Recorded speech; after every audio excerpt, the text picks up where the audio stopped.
पहले मीटिंग में चलो, वहां से आने के बाद अच्छे डॉक्टर को दिखाओ।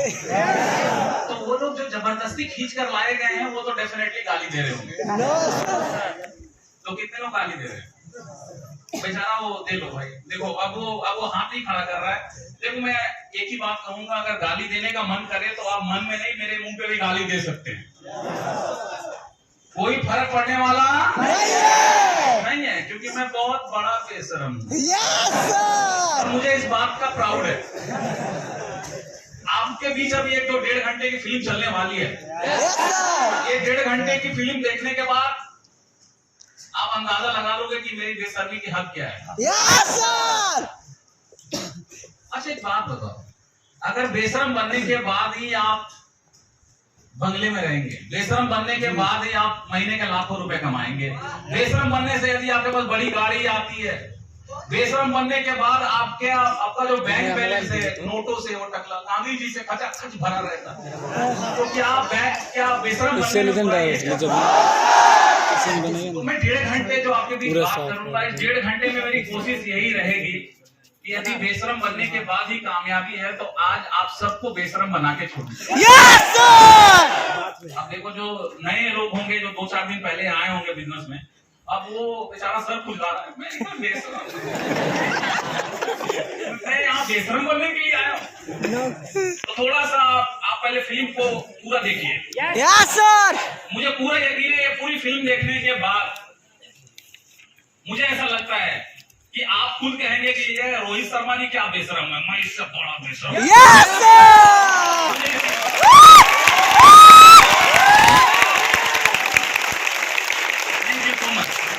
तो मैं बातें खुलकर करूंगा। अब कुछ नहीं पूछूंगा कि करना है कि नहीं करना है। बोर होंगे तो भी मैं अपना प्रवचन पूरा सुना के जाऊंगा। महाराज जी बीच में रुकेंगे नहीं। तो सबसे पहले मैं अपना इंट्रोडक्शन से अपनी बात में शुरू करूंगा। दोस्तों मेरा नाम रोहित शर्मा है और मैं झारखंड है क्या? Yes sir. बिहार राज्य की राजधानी पटना से बिलोंग करता हूँ। Yes sir. एक्चुअली मैं बिहार के बहुत नजदीक से आ रहा हूँ, तो मुझे ये लगा कि ये भी बिहार। No sir. बिहार की राजधानी पटना में बेली रोड बोल के एक जगह है, वहां से मैं बिलोंग करता हूँ। और जिस प्रकार आपको किसी दोस्त या किसी रिलेटिव के माध्यम से इस गैलवे बिजनेस को देखने, जानने, समझने का सौभाग्य मिला, दोस्तों ठीक आपकी तरह आज से लगभग 11 साल पीछे मुझे भी अपने एक दूर के रिलेटिव के माध्यम से इस गैलवे बिजनेस को देखने, समझने और जानने का सौभाग्य मिला था। दोस्तों कहा जाता है पूरी दुनिया में सिर्फ 5% लोग ऐसे होते हैं जिनके अंदर निर्णय लेने की ताकत होती है, पावर ऑफ डिसीजन। दुनिया में निर्णय लेने की ताकत सिर्फ 5% लोग के पास होती है। 95% लोग, 95% लोग यदि अपने लाइफ में कुछ बड़ा नहीं कर पाते, अपने सपनों को पूरा नहीं कर पाते, गरीब जन्मते हैं, एक दिन गरीब दम तोड़ देते हैं, तो उसके पीछे सिर्फ एक कारण होता है, और वो कारण होता है कि उस व्यक्ति के अंदर डिसीजन लेने की क्षमता नहीं है। वो ये डिसाइड ही नहीं कर पाता कि मुझे करना क्या है, मैं कौन सी नौकरी करूं, मैं कौन सा बिजनेस करूं, मैं लाइफ में कौन सा ऐसा काम करूं जिससे कि मैं अमीर बनूं। देखो कोई दुनिया में कोई भी इंसान, चाहे आप किसी बूढ़े व्यक्ति को पकड़ लो, अगर कोई बूढ़ा व्यक्ति भी है, अगर वो गरीब है, तो आप देखो वो व्यक्ति आपको क्या बोलेगा कि मुझे कोई मौका नहीं मिला था कि मैं कुछ बड़ा कर पाऊं। लेकिन ये झूठ है। वो जो ऊपर बैठा है ना, वो थर्ड अंपायर। Yes sir. ये पंडाल के ऊपर नहीं, सबसे ऊपर। Yes sir. भगवान, अल्लाह, वाहिगुरु, जीसस, जिस नाम से जानो, एक मालिक ऊपर बैठा है। Yes sir. और उस ईश्वर का किसी इंसान से ना तो पर्सनल दोस्ती है, ना किसी इंसान से पर्सनल दुश्मनी होती है। आपको क्या लगता है कि जो हमारे देश दुनिया के रईस लोग हैं, जिसको भी आप जानते हो, टाटा, अंबानी, अडानी, बिरला, कौन, जितने भी लोग हैं, आपको क्या लगता है उस ऊपर वाले का, उस परम पिता परमेश्वर का उनसे एकदम जिगरी दोस्ती है? एकदम रोज सुबह उनके कमरे में जाते होंगे रतन टाटा जी के, और जाकर भगवान उन्हें जगाते होंगे, रतन टाटा जाग जाओ, गुड मॉर्निंग, तुम एक काम करो, XYZ वो बिजनेस स्टार्ट करो, तुम वहां से करोड़ों अरबों रुपए कमाओगे। क्या ऐसा होता होगा? No sir. क्या ऊपर वाले का ऐसा किसी से दोस्ती है? No sir. क्या ऐसी दुश्मनी, जैसे मान लो आप अगर कोई व्यक्ति गरीब है और वो गरीब घर में जन्म लिया है, तो भगवान रोज सुबह उसे झोपड़ी में जाते हैं और सुबह सुबह जगाते हैं, जाग जाओ गरीब इंसान, तुझे गरीब पैदा किया था, गरीब मारूंगा। क्या ऐसा होता होगा? No sir. ऊपर वाला हर इंसान के जीवन में डायरेक्टली या इनडायरेक्टली हर इंसान के लाइफ में कभी ना कभी, कहीं ना कहीं, किसी ना किसी मोड़ पे कोई ना कोई मौका ऊपर वाला हमेशा देता है कि जा इस मौके को पहचान ले, तेरी लाइफ बदल जाएगी। लेकिन 95% लोग सिर्फ डिसीजन नहीं लेने की वजह से कि मैं करूं या नहीं करूं, सिर्फ डिसीजन नहीं लेने की वजह से लाइफ में कामयाब नहीं हो पाते। थैंक गॉड, आज से 11 साल पीछे जब मैं इस बिजनेस को मैंने पहली बार देखा था और देखने के बाद मैंने एक डिसीजन लिया, मैंने एक निर्णय लिया। आज से 11 साल पीछे आज लोग बोलते सर आपने इतने पैसे कमाए इस बिजनेस से, आपने इतनी कामयाबी हासिल की, आपने कैसा क्या किया? देखो मैं आपको बताना चाहूंगा, मैंने कोई भी तुरंत खाने वाला काम नहीं किया। मैंने बस एक सिंपल काम किया था जो आप सबने किया है, और वो काम ये है कि मैंने डिसीजन लिया कि यस मुझे इस काम को करना है। और उस 5% में सिर्फ रोहित नहीं है, बल्कि आप तमाम मेरे दोस्त हैं जो निर्णय लेने की ताकत रखते हैं। यस और नो? तो एक बार जोरदार तालियां आप सभी के लिए।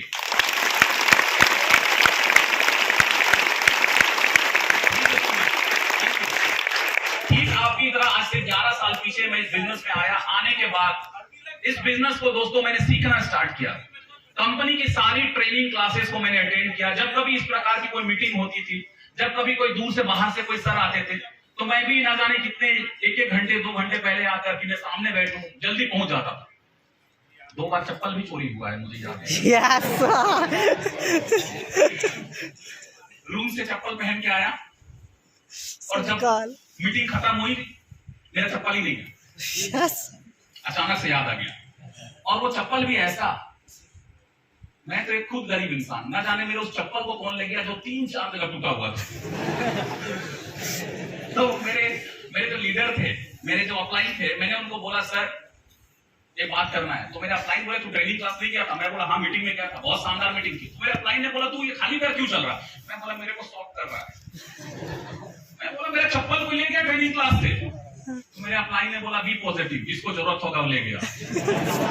तो मेरे को याद है 2 बार चप्पल भी गया है। तो मैंने जितनी भी तरह की मीटिंग प्रोग्राम, जब कभी कोई बाहर से सर आते थे तो आपकी तरह ऐसे ही बैठ कर मैं भी सीखने के लिए तैयार रहता था कि आज अगर सर की बारी है, एक दिन मेरी भी बारी आएगी। Yes sir.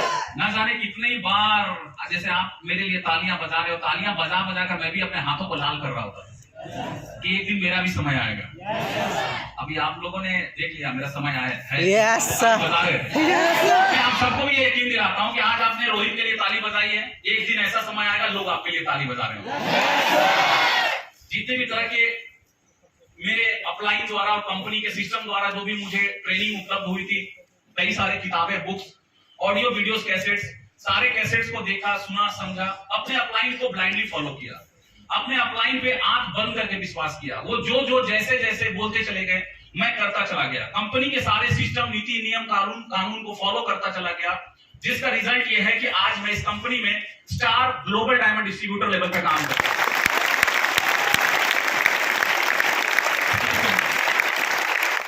दोस्तों सीखना बेहद जरूरी है। अगर इस बिजनेस में आप कामयाब होना, इस बिजनेस की छोड़ दो, दुनिया का कोई भी काम, मैं सिर्फ अपने व्यापार की बात नहीं करता। आप कभी मार्केट में निकलना, आप जहां भी कहीं पे भी देखो, अगर आप गौर करना, अगर कोई भी इंसान किसी भी काम को अगर वेल तरीके से कर रहा है, अगर बहुत अच्छे तरीके से वो कर रहा है, तो आप समझ जाना कि कभी ना कभी उस इंसान ने उस काम को बहुत अच्छे तरीके से सीखा होगा। हर काम, अगर कोई भी काम हो, किसी भी काम को आप एग्जाम्पल ले सकते हैं। आप रास्ते में किसी पान की दुकान को देख लो, कोई भी वर्कशॉप को देख लो, कोई भी व्यक्ति अगर किसी काम को अच्छे से कर रहा है, तो आप समझ जाना कि वो इंसान कभी ना कभी उस काम को अच्छे से सीखा होगा। यदि हम सीख लेते हैं तो हमारे लिए मुश्किल काम भी आसान हो जाता है, और हम नहीं सीखते तो हमारे लिए आसान काम भी मुश्किल हो जाता है। आप कोई भी एग्जाम्पल उठाओ, आप में से कितने ऐसे लोग हैं जो आप मोटरसाइकिल नहीं चलाते? शर्माना नहीं है, मैं बेशर्म बनाने आया हूँ। Yes sir. Very good. आप मोटरसाइकिल क्यों नहीं चलाते? चलाने नहीं बंद, और कोई कारण तो नहीं है? अब मैं नहीं घूमूंगा, आपके पास नहीं है। अगर आपको मैं दे दूं, वो देखो अपलाइन खड़ी है, चाबी भी देता हूँ, चला लोगे? नहीं, कोशिश करोगे तो घुटना तोड़ोगे। आपको पहले सीखना पड़ेगा। आप कोशिश करोगे तो या तो अपना तोड़ोगे या किसी दूसरे का तोड़ोगे, दोनों मिलोगे सदर अस्पताल में। सही कह रहा हूँ, सीखना पड़ता है। आप ऐसे देखो, मैं खुद नहीं बोलता, मैं आप लोगों से पूछ लेता हूँ, जो लोग चलाते हैं वो हाथ खड़ा कीजिए। ऐसे ही हो, चला लेते हो, सीखे। Yes sir. अभी मेरे जो भाई बैठे हैं, देखो मैं आपके साथ अभी क्या होगा मैं बताता हूँ, बुरा नहीं मानना। हाँ, मेरे साथ भी हुआ था, और ये सब जो हाथ खड़ा किए सबके साथ हुआ था। अगर मैं अभी किसी व्यक्ति की, आपके अपलाइन के बाहर बहुत सारी बाइक लगी है, अगर उसमें से किसी का जो भी आप पसंद कर लेना, वो मैं चाबी आपको दे देता हूँ, और मैं आपको क्या करूंगा, 2 मिनट की ट्रेनिंग भी दे दूंगा। मैं बता दूंगा, ये रहा चाबी, इसको क्या करो, गाड़ी में डालो, चाबी डालने के बाद ऑन करो, हरी वाली लाइट जलेगी, न्यूट्रल है गाड़ी, आपने क्या करना है, सेल्फ दबाना है, गाड़ी स्टार्ट हो जाएगी। क्लच दबाओ, 1 नंबर गियर लो, धीरे धीरे क्लच छोड़ो, हल्का हल्का एक्सीलेटर लो, गाड़ी बढ़ जाएगी। Yes sir. मैंने आपको ट्रेनिंग दे दी, और आप बोलोगे यस सर मैं चला लूंगा। तो देखो अभी क्या होगा आपके साथ, क्योंकि हमारे साथ भी हुआ था और आप सबके साथ हुआ था, याद करो। Yes sir. पहली बात तो जब आप चाबी लेते हो तो आपका हाथ ऐसा करता है। आपने जब चाबी डाला, गाड़ी आपने ऑन किया और वो ऑन हुआ, उसी वक्त आप खुश हो जाते हो, वाह मैंने ऑन कर दिया। आती है कि नहीं खुशी आती है। उसके बाद क्या होगा, मैंने भाई को बताया, भाई काम करो, वो सेल्फ दबाओ, गाड़ी को आप स्टार्ट करो। जैसे ही सेल्फ दबाओगे वैसे ही पता है क्या आवाज आएगा, आपका कोई एक्सीलेटर पे कंट्रोल नहीं है, क्योंकि अभी जुम्मा 2 मिनट पहले मैंने आपको ट्रेनिंग दी। आपको सीखना पड़ेगा आपको। उसके बाद आपके साथ ऐसा नहीं होगा, उसके बाद आगे, क्योंकि मेरे साथ भी हुआ था। पहला दिन याद करो, जो लोग भी आप चलाते हो, पहला दिन ऐसा हुआ। Yes sir. उसके बाद मैंने बोला क्या, क्लच दबाओ और 1 नंबर गियर लो। क्लच दबाने के बाद पहला बार जो होता है, आपके साथ भी होगा, मेरे साथ भी हुआ था, क्लच दबाने के बाद क्या करते हैं, नीचे गियर देखते हैं। Yes sir. Yes sir. भाई चलाते हो क्या गियर देखते हो? No sir. अपने पहले दिन को याद करो, आपने गियर देखा था कि नहीं देखा? Yes sir. आपने गियर देखा, ऐसे बोले तो आता है। 1 नंबर गियर ले लिया। उसके बाद मैंने बोला क्या, धीरे धीरे आपको क्लच छोड़ना है, हल्का हल्का एक्सीलेटर लो। आप धीरे धीरे क्लच छोड़ो, हल्का हल्का एक्सीलेटर लो, फिर भी पता है क्या होगा, झटका देके बंद हो। Yes sir. और जो लोग चलाते हो, यस सर। आप 1 नंबर छोड़ दो। 5 नंबर डाल सर।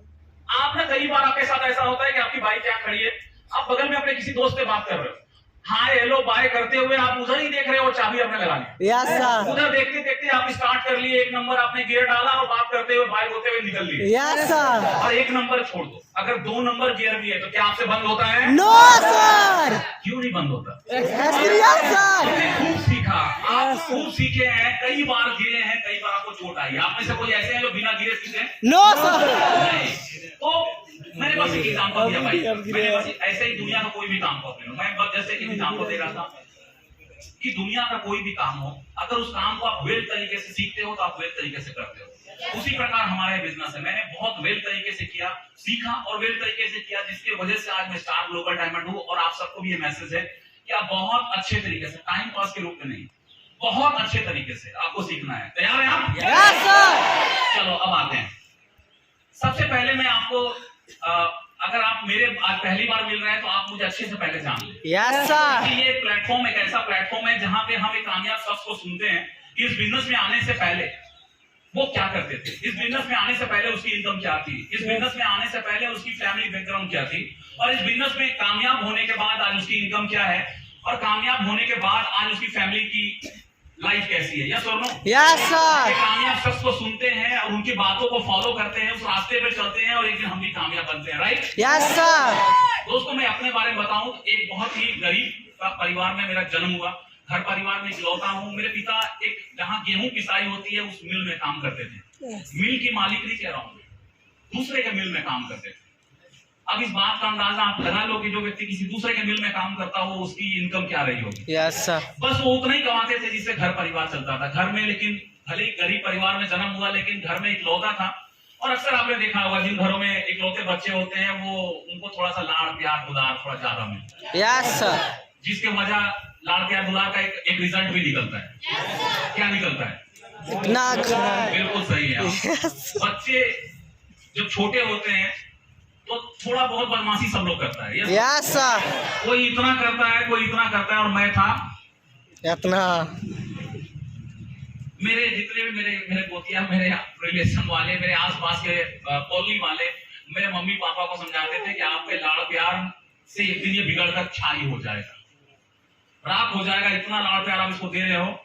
और सच में पता नहीं, पापा को ऐसा लगता था कि बच्चा है, ठीक हो जाएगा, उम्र होगा, अभी जिद्दी है, ठीक हो जाएगा। लेकिन उम्र बढ़ती गई, बदमाशियां भी बढ़ती गई। Yes sir.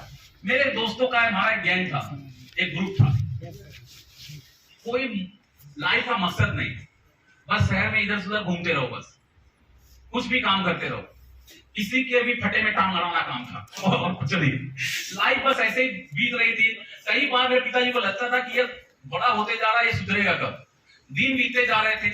मेरे जो दोस्तों का ग्रुप था, मेरे दोस्तों के माँ बाप को ऐसा लगता था, हम लोग स्पेशली हम लोग 5 दोस्त ऐसे थे जो एकदम बिल्कुल जिगरी।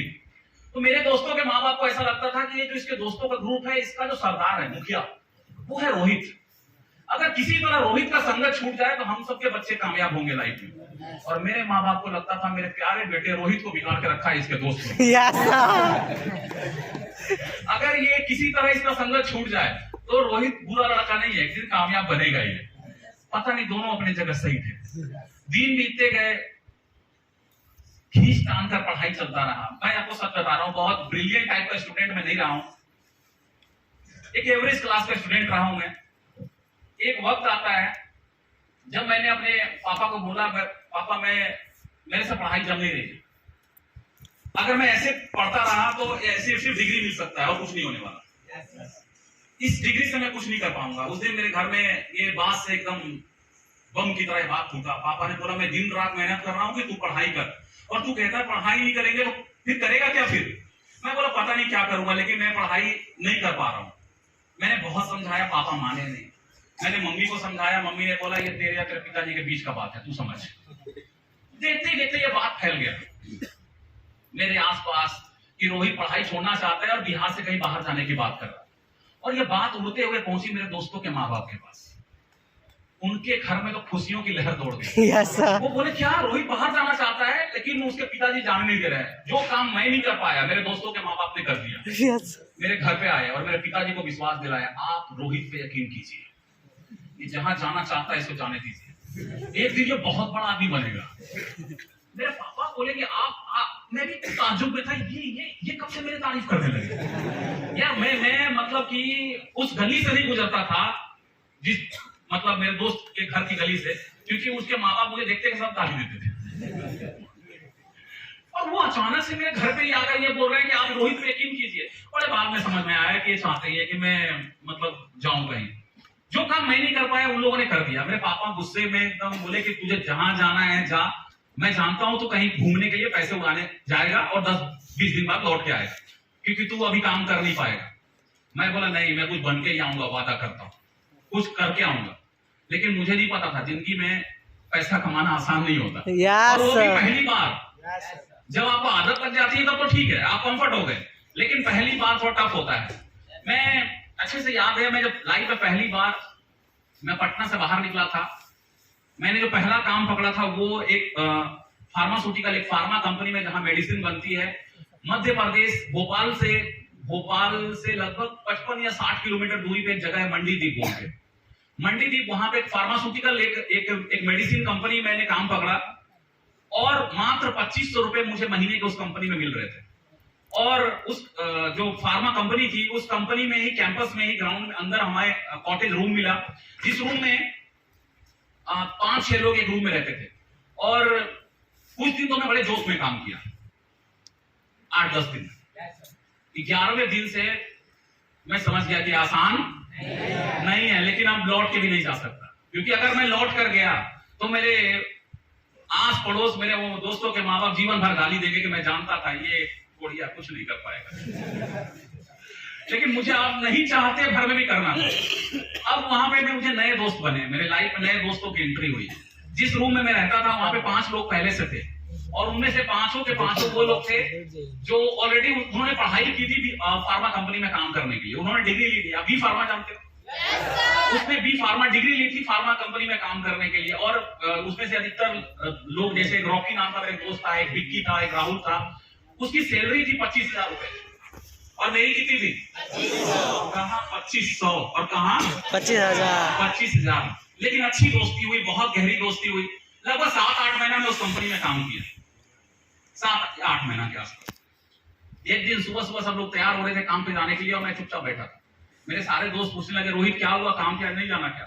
मैं बोला नहीं, मैं ये काम करने के लिए नहीं आया था, क्योंकि इस काम में मेरा फ्यूचर नहीं है।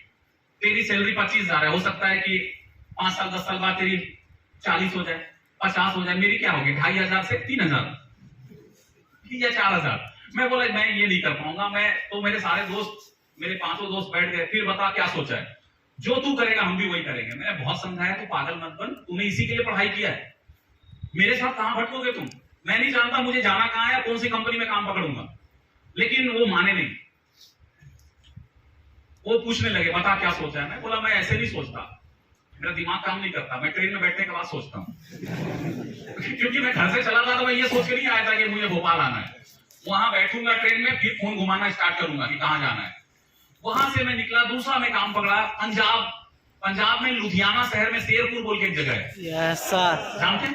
Yes sir. शेरपुर में वहां पे हमने किराए का कमरा लिया और वहां पे हम अपना घर हम बसाना स्टार्ट किए, कुछ बर्तन खरीदे, छोटा गैस खरीदे। अगले दिन से सब लोग काम ढूंढना स्टार्ट किए।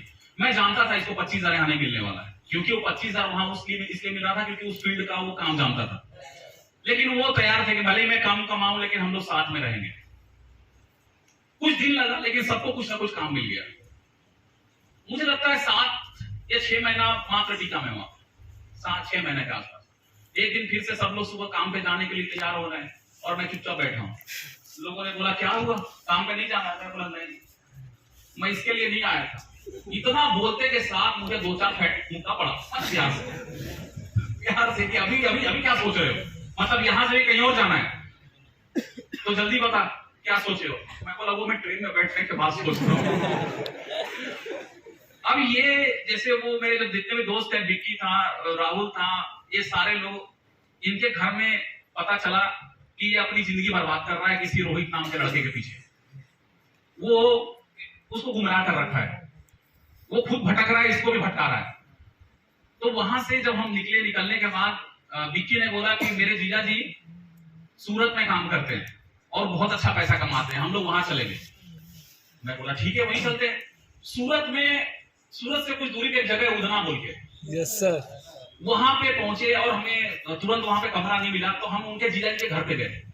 जाने के बाद हम लोग पहुंचे वहां पे, पहुंचने के बाद उनके जीजा जी सबसे पहले जाते के साथ विक्की ने पैर छुआ, लेकिन पैर छूने से पहले ही वो बोलते हैं तुम में से रोहित कौन है? मैं बोला अरे यार मैं बड़ा फेमस हो गया। तो मैंने बोला जीजा जी मैं हूँ। बोला इधर। वो मेरे को खोपचे में ले गया। Yes sir. बोला तू पागल हो गया क्या, तू अपने चक्कर में कहाँ विक्की का लाइफ पर बात कर रहा है? मैंने बोला मैंने क्या किया? वो बोले तू जहां भटक रहा है इसको लेकर घूम रहा है, कितना अच्छा सैलरी पैसा कमा रहा था और तेरे साथ ना ये पिछले 1 साल से घर में 1 रुपया नहीं दिया है। मैं बोला ये इसकी गलती है, मेरी थोड़ी गलती है, मैं तो घर में पैसा भेजता हूँ। तो मतलब मैं समझ गया था मुझे जल्दी यहाँ कटी मारना है, क्योंकि वो मतलब जैसे रात में रोटी भी खा रहा हूँ तो वो रोटी कम खा रहा, मेरे पैसा देता था जैसे एकदम गुस्से वाली। तो लगा 7-8 दिन में वहां रुका। उसके बाद हमें किराए का कमरा मिला, वहां पे हम लोग शिफ्ट हुए। सब लोग अपना अपना काम ढूंढना स्टार्ट किए। एक दिन मैंने अखबार में, आप पेपर में देखना, वो जॉब वाली जो पेज आता है ना, इस पे वैकेंसी का पेज आता है, यस सर। कहाँ पे काम खाली है, लोगों की जरूरत है। तो मैंने देखा कि एक पेपर में ऐड आया था, मेहनती युवा की तलाश है, सैलरी 10 से 15,000। मैंने अपने दोस्तों को बताया, मैं बोला ये देख, ये आया है मेहनती युवा की तलाश है, सैलरी 10-15,000। मैंने बोला मैं जाकर देखूं क्या इधर? मेरे दोस्तों ने बोला हाँ जा, कुछ तो करेगा कि बैठा रहेगा। मैं वहां निकला, बड़ा फनी स्टोरी है, आप बोलो तो सुनाओ ना तो आगे बढ़ता हूँ। Yes sir. तो वहां पे गया तो मैं उस दिए हुए पते पे गया, तो मैं देखता हूँ कि वो एक ऑफिस है, एक डेस्क, एक टेबल है एक रूम में, वहां पे एक जनाब टाई वाई लगा के बैठे हैं। तो मैं गया, मैं बोला मे आई कम इन सर? मेरे को देखा, बोला अंदर। मैं बोला सर आपका ऐड आया था पेपर में कि आपको मेहनती युवा की तलाश है। वो बड़ा विचित्र आदमी था, वो बोलता है मुझे मेहनती युवा की तलाश नहीं थी, मुझे आपकी तलाश थी, बैठिए।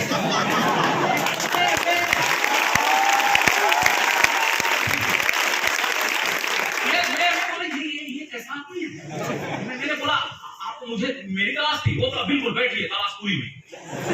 अब वो ऐसी ऐसी सवाल मेरे से पूछ रहा है। मैंने बोला जाते के साथ, सर काम क्या है, मुझे करना क्या है? वो बोला काम धाम की बात बाद में करेंगे, अपना नाम बताओ। मैंने बोला मेरा नाम रोहित है। बोला रोहित जी और बताओ अपने बारे में। मैंने पूरी नाम कहानी बताया कि मैं कहाँ का रहने वाला हूँ, क्या करता था, कैसे आया, सब कुछ बताया। फिर मैंने पूछा काम क्या है? बोला काम की बातें होती रहेंगी यार, पहले एक दूसरे को जान दो ले। वो ना जाने क्या क्या सवाल पूछ रहा है मेरे से, मुझे लगा ये पागल है। वो मेरे को पूछता है, अच्छा रोहित जी मुझे बात बताइए, हमारे देश को आजादी दिलाने के लिए कितने लोग जान दिए? मैं बोला हाँ जान तो दिए थे। बोले लेकिन आज इतने लोगों के जान देने के बाद भी आज हमारे देश में क्या हो रहा है? मैं बोला क्या हो रहा है? चोरियां हो रही है, क्राइम हो रहा है, इसको कौन रोकेगा? मैं बोला कौन रोकेगा? मैं बड़ा कंफ्यूज था कि ये क्या पूछना चाहता है। मैंने बोला भाई पुलिस प्रशासन रोकेगा और कौन रोकेगा? तो वो आदमी घर हो गया, वो बोलता क्यों पुलिस प्रशासन रोकेगा, हम और आप क्यों नहीं रोक सकते? मैं बोला भाई काम क्या है बताओगे कि मैं जाऊं यहां से? जब मैं खड़ा हो गया तब वो मुझे बताता है कि यहाँ काम सिक्योरिटी गार्ड का है।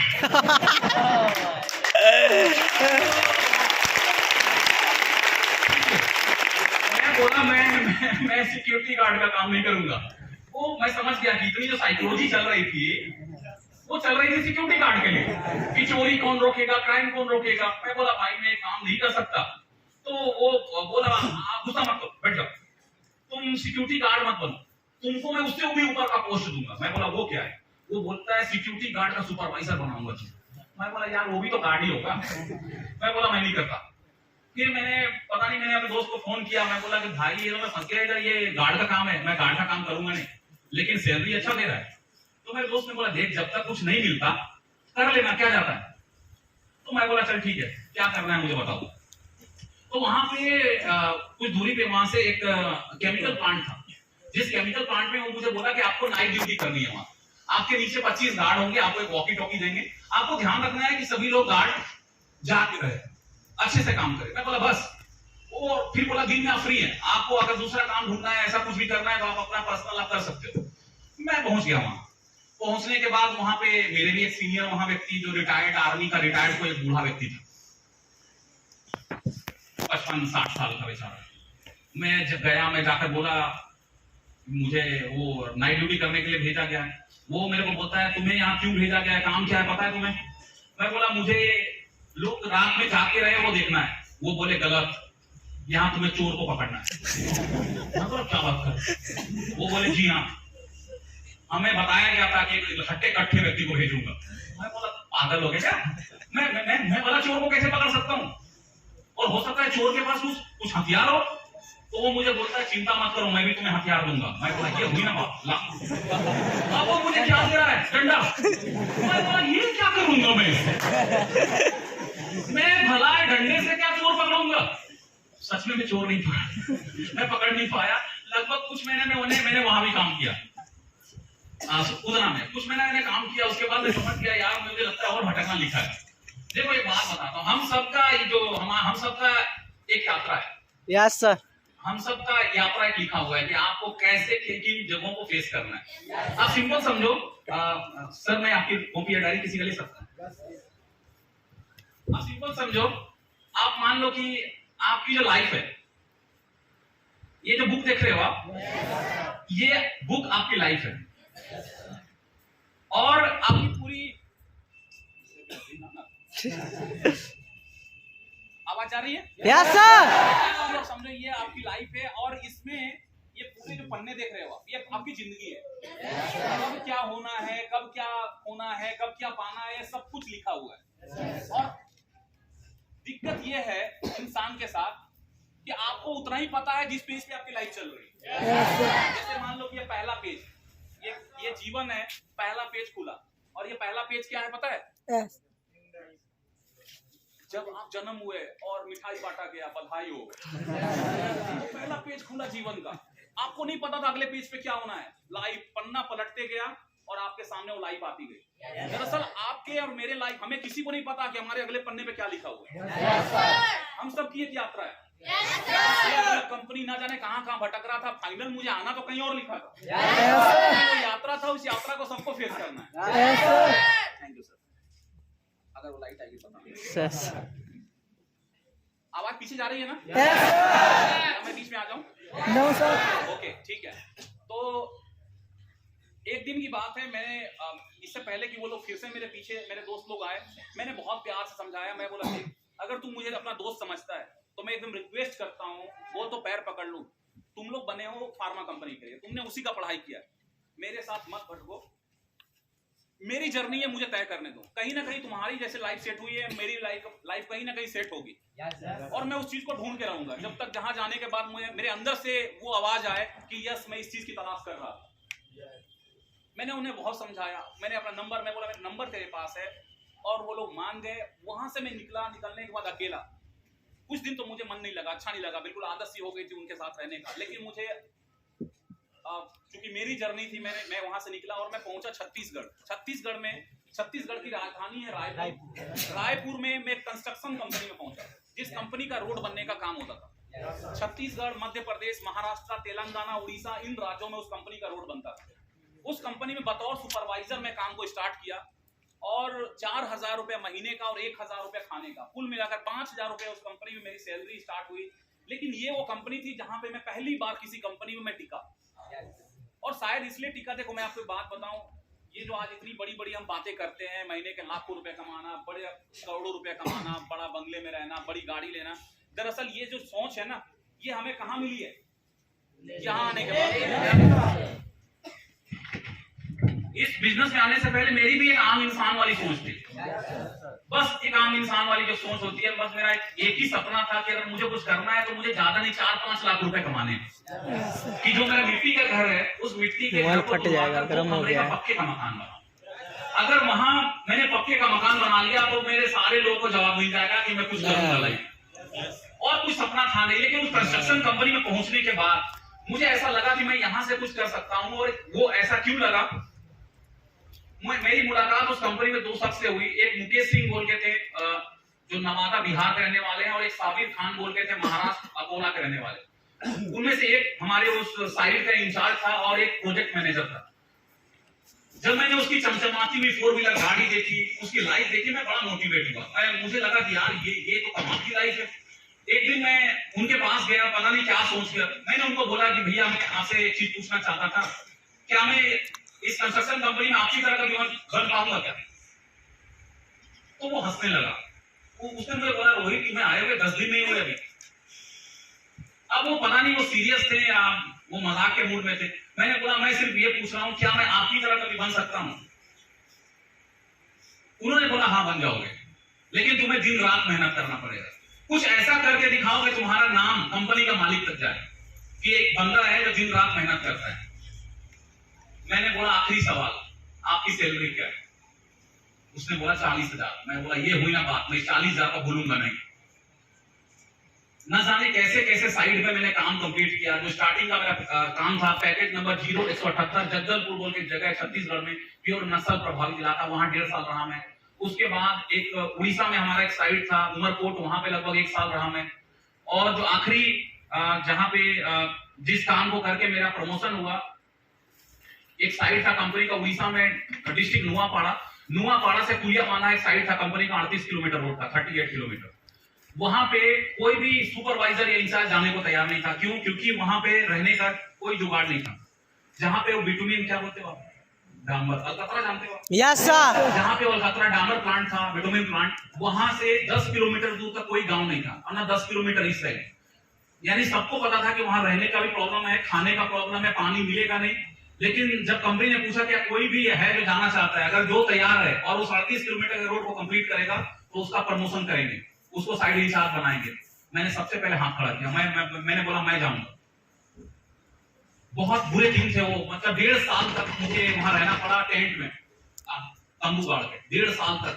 और जहां पे वो बिटुमिन डामर प्लांट लगा था, अलकतरा प्लांट, इतने खराब स्थिति में, यानी वो जंगल में इतने भालुओं का आतंक था, मैं आपको बता नहीं सकता। रोज पानी लाने के लिए 10 किलोमीटर दूर पानी लाने जाओ, लेकर पानी आओ, खाना बनाओ, साइड पे दिन भर धूप में काम करो, फिर लौट के आओ, खाना बनाओ, और आप टेंट में नहीं सो सकते क्योंकि भालू बहुत है। डंपर के ऊपर हम सोते थे पूरे 1.5 साल तक। जब वो रोड कंप्लीट हुआ तो उस कंपनी में मेरा प्रमोशन हुआ और मैं बना साइड इंचार्ज। और साइड इंचार्ज बनने के बाद मेरी सैलरी 40,000 रुपए नहीं हुई जैसे मुकेश भैया की थी। मेरी सैलरी 18,000 रुपए उस कंपनी में चालू हुआ। उस दिन मैं बहुत खुश था क्योंकि मेरे लिए 18,000 उस वक्त 18,000 भी बहुत था। और साइड इंचार्ज बनने के बाद वो 18,000 सैलरी बहुत कम थी, लेकिन जो टेबल के नीचे से इनकम आ रही थी ना, जन्नत थी। Yes sir. उस वक्त देखो मैं बता रहा हूँ, मेरी सोच उस वक्त जो थी, उस वक्त नहीं था लाखों रुपए कमाने का। और टेबल के नीचे की इनकम कैसे मैं आपको बताता हूँ। जिस डामर प्लांट, बिटुमिन प्लांट का मैं इंचार्ज था साइड का, मेरे साइड पे हर दिन 2,500 से 3,000 लीटर डीजल आता था। कितना? 2,500 से 3,000। 2,500 से 3,000 लीटर डीजल रोज आता था। और मैं पूरी ईमानदारी के साथ रोज 200 लीटर डीजल ठिकाने लगा था। Yes sir. लालच नहीं करता। यस लेकिन 200 लीटर वो जो बैरल होता है ना, यस सर, एकदम फिक्स था कि 200 लीटर डीजल ठिकाने लगाना है। और उस पर डीजल का रेट क्या था? 35 रुपए। अभी 95 या 100 रुपए है। उस वक्त 35 रुपए लीटर डीजल था और मैं 30 रुपए बेचता था। रोज के 7-8 हजार रुपए जेब में आ रहे हैं। मैं तो एकदम, मुझे ऐसा लगता था मेरी लाइफ बम बम है। मैंने मम्मी को कॉल किया, पापा को। मैं बोला पापा मजा आ गया जीवन में।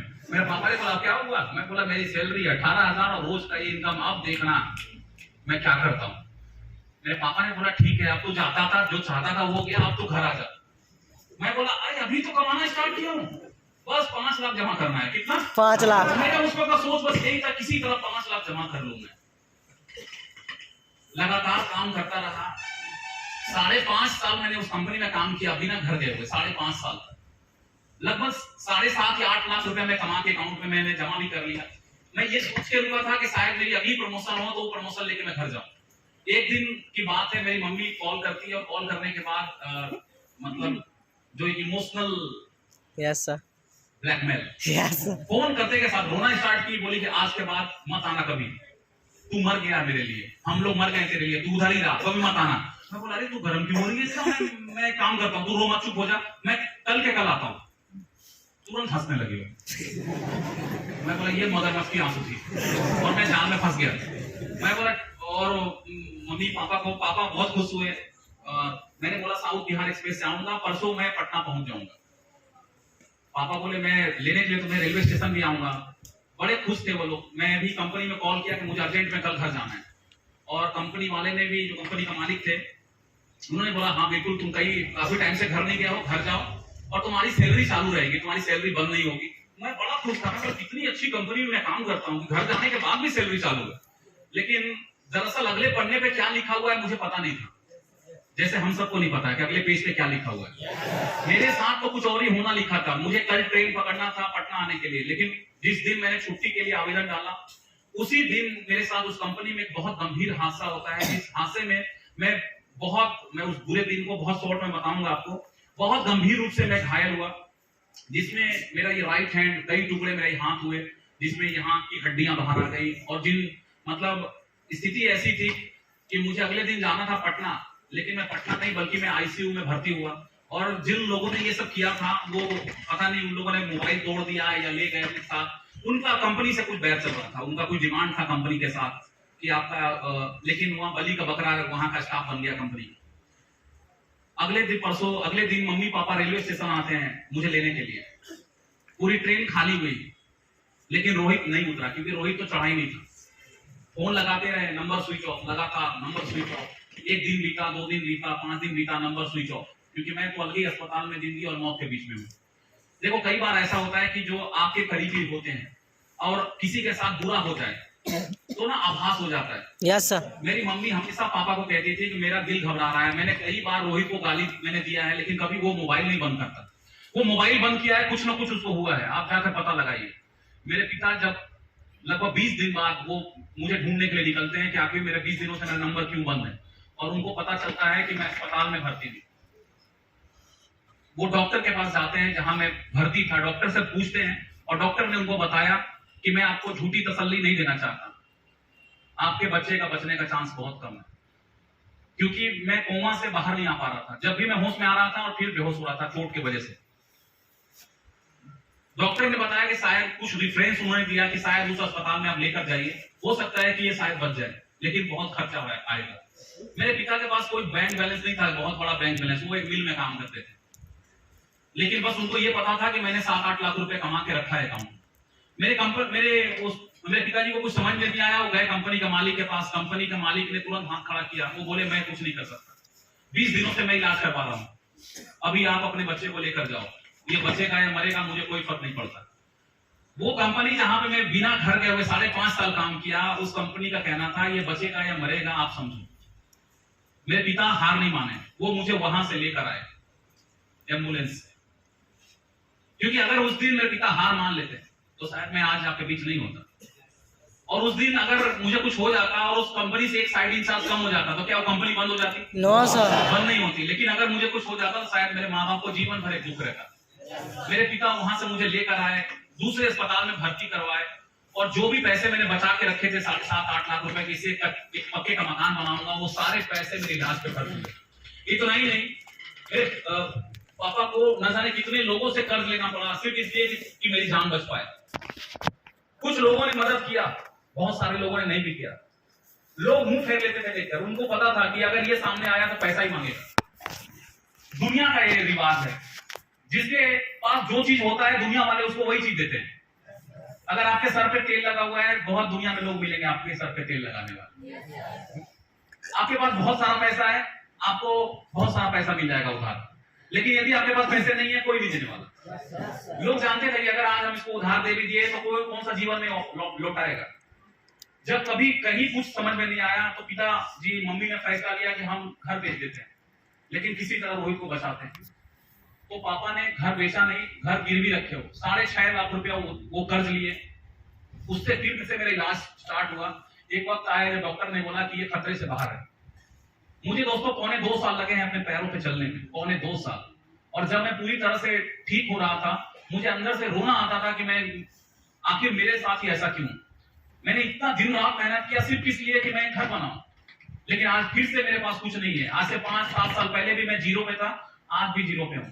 रोना आता कि दुनिया में मेरे जैसा बच्चा किसी माँ बाप को ना मिले। मैंने सिर्फ दुख दिया अपने माँ बाप को। आज मैंने अपने माँ बाप को रोड पे ले आया हूं मैं। कुल मिलाकर छोटे बड़े सारे कर्ज मिलाकर लगभग 12.5 लाख का कर्ज था मेरे पिता के ऊपर। मैं समझ नहीं पा रहा था कि मैं कौन सा ऐसा काम करूं कि मैं इतना पैसा मैं कमाकर अपने परिवार को कर्ज से मुक्त करूं। क्या आपको लगता है गरीब परिवार के लिए 12-12.5 लाख रुपए कर्ज चुकता करना आसान होता है क्या? मैं सोच ही नहीं पा रहा था कि मैं क्या काम करूं। क्या मुझे फिर से किसी कंस्ट्रक्शन कंपनी में जाना चाहिए? क्या मैं फिर से किसी दूसरे कंपनी में जाऊं? ये सब सोच ही रहा था कि एक दिन मेरे लाइफ में शख्स आते हैं जो कि उसी कंस्ट्रक्शन कंपनी में मेरे सीनियर थे, अकाउंट्स का काम देखते थे और मेरे दूर के रिलेशन में भी आते हैं। वो मेरे घर पे आते हैं और आने के बाद बड़े दिनों बाद कोई एक शख्स आता है जो एकदम प्यार से मेरे बगल में बैठा और वो ये कहता है कि रोहित चिंता मत कर, मैं तेरे साथ हूं, तेरे परिवार को इस कर्ज से बाहर निकालूंगा, मैं वादा करता हूं। बड़े दिनों बाद कोई ऐसा शख्स मिला था जो ये कहता है कि मैं तेरे साथ हूं। नहीं तो अभी तक तो बस यही सुन रहा था कि उसने ये साथ नहीं दिया, वो साथ नहीं दिया। मेरे अपलाइन ने मुझे सिर्फ एक चीज पूछा कि रोहित, मैंने उस कंस्ट्रक्शन कंपनी में तुझे मेहनत करता हुआ मैंने देखा है, तू दिन को दिन और रात को रात नहीं समझता था। कोई भी ऐसा साइट है जहां पे तू ये बोलकर नहीं किया कि नहीं मैं नहीं जाऊंगा, वहां बहुत तकलीफ है। तू हर साइट पे चला जाता था, चाहे वो खाने का मिले ना मिले, रहने का जगह हो ना हो, तेरे अंदर डर नाम का चीज नहीं था। मात्र 3.5 साल में तो उस कंपनी में साइड इंचार्ज बन गया। लोग 10-10 साल में नहीं बन पाते, 15 साल में साइड इंचार्ज। मैं सिर्फ एक बात पूछना चाहता हूं कि जितना मेहनत तू उस कंस्ट्रक्शन कंपनी में करता था, क्या तू उसका आधा भी मेहनत करने को तैयार है? यदि तू आधा भी मेहनत करने को तैयार है तो मैं आज तुझे कंपनी के बारे में बताता हूं और तेरे पिताजी को यकीन दिलाता हूं कि 1 साल तू वो कर जो मैं कहता हूं। कितना? 1 साल तू वो कर जो मैं कहता हूं। अगर मैं दिन को दिन बोलूं तो दिन बोल, रात को रात बोलूं तो रात बोल, मैं जो बोलूं तुझे वो करना पड़ेगा। अगर तूने किया तो मैं तुम्हारे पिता के सामने ये वादा करता हूं कि 1 साल के अंदर तू अपने सारे कर्ज को दूर करेगा। और दोस्तों, उस दिन मेरे कानों में एक कंपनी का नाम गया जिस कंपनी ने रोहित शर्मा की लाइफ को बदल के रख दिया, और उस कंपनी का नाम था glaze trading India private limited.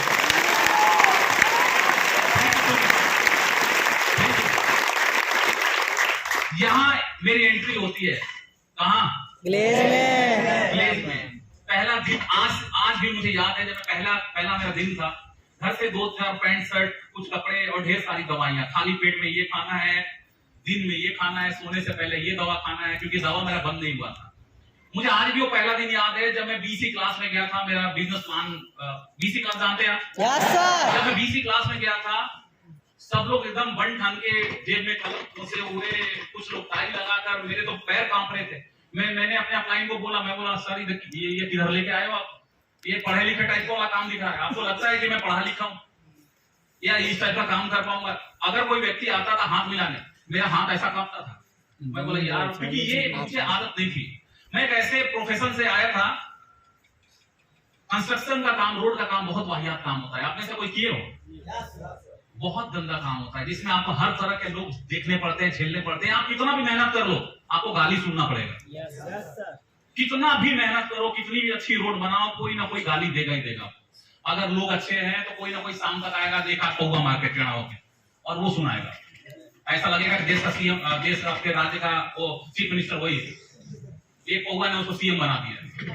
अलग अलग राज्यों में जाता था, छत्तीसगढ़, उड़ीसा, महाराष्ट्र, तेलंगाना, इन स्टेट में, जहां की मैं भाषा भी नहीं जानता, लेकिन लोग गाली दे रहे हैं, समझ में आता था कि गाली दे रहा है। मैं प्रोफेशन से था और आज मैं जहां आया हूं, लोग हाथ मिला रहे हैं, एकदम प्यार से बात कर रहे हैं, कैसे हैं आप, क्या नाम है आपका? और मैं बोला मैं कहां फंस गया हूं ये। मेरे अपलाइन को मैं बोला सर पक्का आपको लगता है ये काम मेरे लायक है?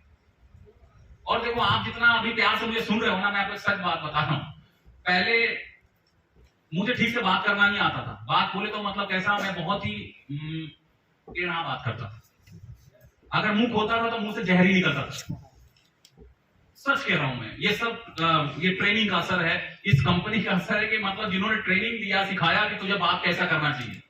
तो मुझे ऐसा लगता था ये जगह मेरे लिए नहीं है। यह सब कितने प्यार से बात कर रहे हैं और मैं सिर्फ उल्टा ही बात करता हूं। मेरे सर ने बताया, रोहित तू 1 साल के लिए मेरा है, तू चिंता मत कर, मैं जो बोलूंगा वो कर। मैं आज भी कायम हूं, 1 साल के अंदर तेरी लाइफ बदलेगी। अभी तू अंदर जा, एक क्लास चलेगा तेरे बीच में, बिजनेस के बारे में बताया जाएगा, उसको ध्यान से सुनना, अच्छे से समझना। मैं यही खड़ा मिलूंगा तुझे क्लास खत्म होने के बाद। मैं अंदर क्लास में गया, बीसी क्लास में। वहां पे जाने के बाद 10, 12, 15 लोग बैठे हुए थे। मैं भी जाकर कुर्सी पे बैठ गया। एक सर आए टाई वाई लगाकर, और वो बिजनेस के बारे में बताना स्टार्ट किए। कंपनी का नाम क्या है, 2003 में कंपनी स्थापना हुआ, कंपनी किस प्रकार, कंपनी का प्रोडक्ट क्या क्या है, किस प्रकार भारत में कंपनी फैल रही है, आने वाले टाइम में कंपनी किस जगह पे होगी, डायरेक्ट सेलिंग का फ्यूचर क्या है, कोई व्यक्ति गरीब रहता है तो गरीब कौन होता है, अमीर कौन बनता है, linear income, leverage income concept क्या होता है। कई सारी चीजों को बताया जा रहा था। कुछ कुछ बातें मैं समझ पा रहा था और बहुत सारी चीजें ऊपर से पार हो रही थी। क्या पहला दिन आप सब समझ गए थे क्या? No sir. बहुत सारी चीजें ऊपर से पार हो रही थी कि ये क्या बताया जा रहा है और क्यों बताया जा रहा है। जब बहुत सारी चीजें बताने के बाद मैं देखता हूं कि कुछ लोग आते हैं अपने बारे में बताने के लिए, शेयरिंग करने के लिए। क्या आपने शेयरिंग देखा है? Yes sir. एक ईडी लेवल का लीडर था, एक एसडी लेवल का लीडर और एक आरडी थे। ईडी अपने बारे में बताता है कि नमस्कार दोस्तों, मैं इस बिजनेस में ईडी लेवल पे काम करता हूं और पिछले महीने का मेरा इंसेंटिव इस बिजनेस से है 12,000। मुझे नहीं पता था कि सुनने के बाद ताली बजाना होता है। मेरे बगल वाले ने मुझे बताया ताली बजा, तो मैंने ताली बजा लिया। वो उसके बाजू में एक व्यक्ति था एसडी लेवल पे। वो बोलता है नमस्कार दोस्तों, मैं इस बिजनेस में एसडी लेवल पे काम करता हूं और पिछले महीने की मेरी इंसेंटिव है इस बिजनेस से 18,000। मैंने ताली बजाई, इससे पहले कि वो मुझे कुछ बोले मैं ताली बजाना स्टार्ट कर दिया। एक आरडी था, बिल्कुल छोटा सा था, एकदम छोटा सा बच्चा जैसा था, वो एकदम गोरा चिच्चा, बड़ी चिल्ला के बात कर रहा था। जब कोई हमें समझ नहीं पा रहा था कि ये 12-15 लोग बैठे हैं, तो हमसे बोलेगा तो भी लोग समझ जाएंगे, लेकिन पूरी एनर्जी बात कर रहा था। नमस्कार दोस्तों, मैं इस बिजनेस में ड्रीम लेवल पे काम करता हूं और पिछले महीने की मेरी इंसेंटिव है 58,000। सब लोग बहुत जोर से ताली बजाए, लेकिन इस बार मैं ताली नहीं बजाई। मैं बोला क्या बोरियां भर भर के झूठ बोल रहे हैं। भाई झूठ बोलो, उतना बोलो जितना हजम हो जाए। एकदम ये पहाड़ के माफी झूठ बोल रहे हो। मैं समझ गया यहाँ मामू बनाने का काम चल रहा है। अभी मेरा वो क्लास में मन नहीं लगा। ऐसा लग रहा था ये क्लास कभी खत्म हो गया, मैं बाहर जाऊं। वो तीनों के जाने के बाद वो जो बीसी क्लास ले रहे थे वो आए। उसके बाद लगभग 20-25 मिनट वो बात किए, लेकिन अब मैं सर की उनकी एक भी बात नहीं सुन रहा हूं। उनकी बात सुनने के अलावा मैं दुनिया का हर काम कर रहा हूं। जैसे दीवार में कौन सी कलर है, पंखा स्पीड चल रहा है कि नहीं चल रहा है, लाइफ अच्छी लाइफ है, मैं सब काम कर रहा हूँ, बस सर की बात नहीं सुन रहा हूँ। ये कभी ये सबका समझ लो कि मैं बाहर जाऊं। क्लास खत्म हुई, मैं बाहर गया, मेरे अपलाइन खड़े थे, रोहित बाबू कैसा लगा बिजनेस, है ना जबरदस्त, देखना 1 साल में तब तहलका मचाओगे तुम। मैं बोला मैं ही मिला था क्या मामू बनाने के लिए। मेरे अपलाइन ने बोला क्या हुआ क्या? मैं बोला यहाँ बोरियां भर भर के झूठ बोल रहे लोग। मेरे अपलाइन ने बोला हुआ क्या, ठीक से बता, क्या तुझे बिजनेस तूने अच्छे सब समझा? मैं बोला हाँ समझा। मेरा क्लाइंट ने बोला चलो पहले हम काम करते, तुम बैठ जाओ, क्यों ना हम अच्छी चीजों शुरुआत करें, तुम्हें जो अच्छा लगा पहले वो बताओ। मैं बोला पहले बुरा सुनू ना। वो बोले नहीं पहले अच्छी चीज को सुनते हैं। तो मैंने बोला अच्छा क्या क्या लगा, मैंने बताया कि ये कंपनी 2003 में जो अच्छा लगा था मैंने बताया। मैं बोला कि अभी मेरा बाकी बुरा सुनना पड़ेगा। मैं बोला कि वो बोरी भर भर के झूठ बोल रहा था। मेरे अपलाइन ने कहा कि मुझे ठीक से बताओ। मैं बोला एक लड़का था छोटा सा, वो कहता है मेरा पिछले महीने का इंसेंटिव है 58,000। तो मेरे अपलाइन ने बोला ठीक से बताओ कैसा दिखता, कैसा था? मैं बोला वो छोटा सा बच्चा जैसा था, गोरा गोरा। मेरे अपलाइन बोले तुम यहाँ बैठ 2 मिनट मैं आता हूँ। मेरे अपलाइन कहीं बाहर गए और 2 मिनट के बाद वापस आ रहे हो, लेकिन वो अकेला नहीं आ रहे, उसके साथ एक और शख्स है। कौन है वो? हाँ